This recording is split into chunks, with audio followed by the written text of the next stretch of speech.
Hi, this is just a brief demo about how this mobile gaze-enabled phone works.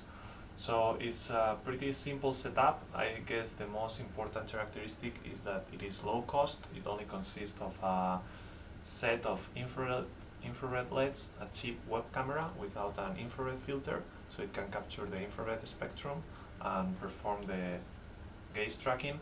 And at this point in time, we are employing like open source gaze tracking algorithms, and they are not robust enough for head movement invariance. So your head has to be relatively constrained in terms of movement in order to generate accurate gaze estimation. This is due to the low-cost components employed and the particular algorithms that use interpolation for gaze estimation instead of a more advanced optical geometrical model for eye tracking. But just as a proof of concept, we set up the smartphone in this platform to prevent any movements, and we carry out a few experiments in which we measure the accuracy with which people can perform the gaze gestures, the speed, the false positive rates, and as a proof of concept is good enough. So here you have the smartphone in a GPS platform. Here you have the webcam, like a normal webcam, just without an infrared filter and with a special lens that creates a bit of a zoom over the eyes, and then a set of infrared LEDs to create a glint in the pupil. And in order to calibrate the thing, I just position myself in front of the phone, and I'm going to perform a calibration. The calibration procedure is very simple. I just have to look at a number of points that appear on the screen and follow them with my gaze. Here we can see how the eye tracker properly tracks the center of the pupil, represented as a red blob. The corneal reflection or glint appears as a yellow dot. Observe how if the eye comes out of the field of view of the camera but it enters again, the tracking resumes quite fast. So we start a calibration procedure, and the process is very simple. I just have to follow with my gaze the white dot.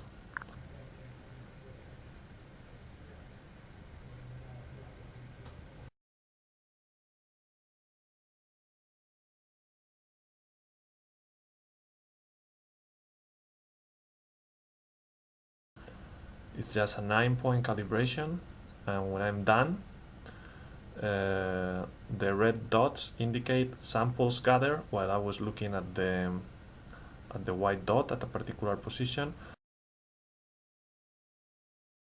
The accuracy is not perfect, it's around 1 degree, but given the low-cost components employed, it's not that bad. And I'm controlling the cursor now with my gaze.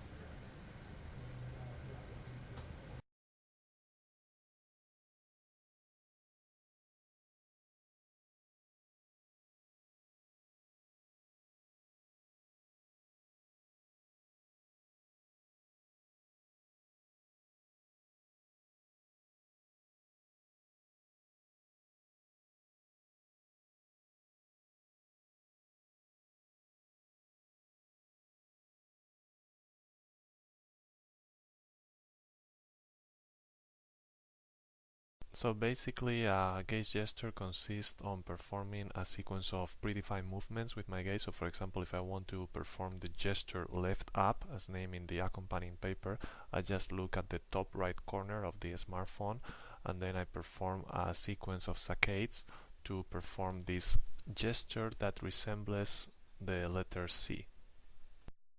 Let's take a better look at how a predefined sequence of gaze movements generates this gaze gesture.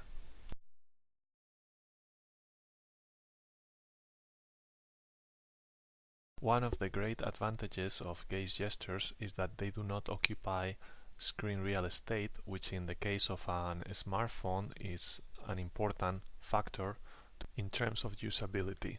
Another advantage of our gaze gesture recognition engine is that it doesn't need any dedicated interface.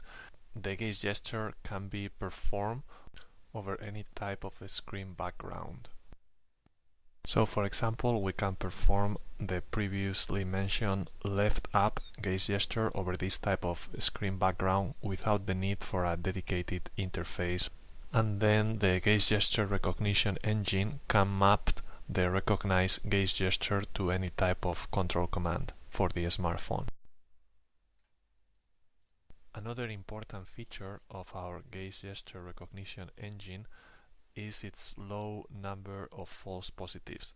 That is, a normal gaze activity while operating the smartphone, like for example reading, does not generate falsely recognized gaze gestures, as shown in the accompanying paper in the figures related to the browsing tasks, in which the number of false positives or falsely recognized gaze gestures is really low across all users involved in the user study. We can also provide the user with visual feedback in the form of a cursor, with the idea of providing some kind of help to properly perform the gesture.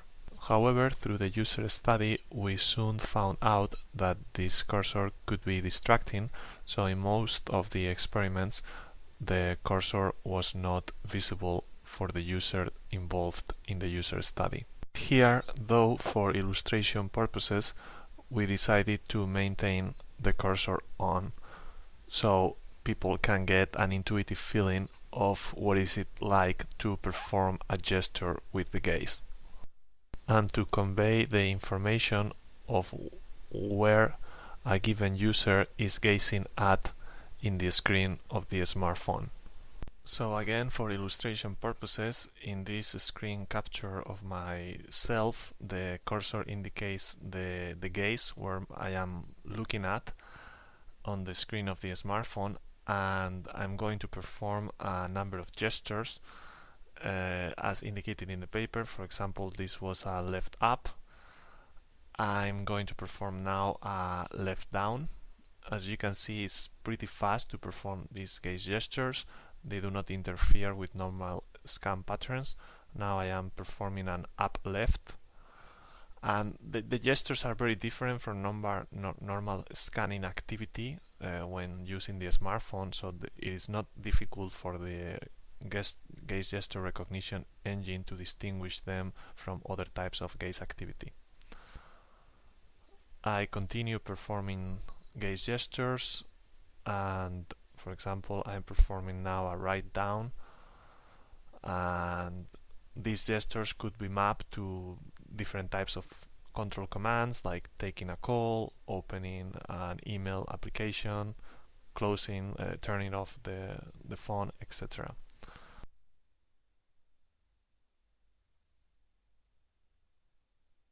With this, I conclude this short demo. I hope this video has served to illustrate the potential and capabilities of gaze tracking and gaze gesture recognition technology when applied in a smartphone scenario for the purpose of human-machine interaction. Thank you very much for your attention.